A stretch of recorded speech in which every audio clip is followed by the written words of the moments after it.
Hello नमस्कार सर्वांना. तर आज मला बनवायचे आहे. सकाळी सकाळी मी घेतलेलं आहे भाजी ते बनवायला. तर चालू आहे माझं भाजी बनवण्याचं काम. तर काय करणार आहे तर बघू शकता तुम्ही. आज मी बनवणार आहे मुगाच्या डाळीचं मिरचू. तर आमच्या इकडे मुगाच्या डाळीचं मिरचूच म्हणते. तर तुमच्याकडे काय म्हणते ते कमेंट करून नक्की सांगा.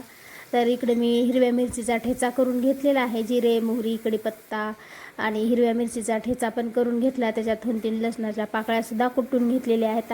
दोन्ही एकत्रच कुटायचं, खूप छान चव लागते भाजीला. आणि त्यानंतर इकडे बघू शकता मुगाची डाळ स्वच्छ धुवून घेतली आणि फोडणीमध्येच परतून घेतली. फोडणीत परतल्यानंतर खूप छान चव येते भाजीला.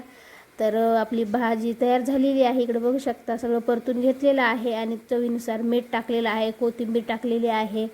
तर खूप छान भारी लागते अशी भाजी. भाकरीसोबत एक नंबर लागते. तुम्हीसुद्धा नक्की करून बघा. व्हिडिओ आवडला तर व्हिडिओला लाईक करा, शेअर करा आणि सबस्क्राईब करा विसरू नका. बाय.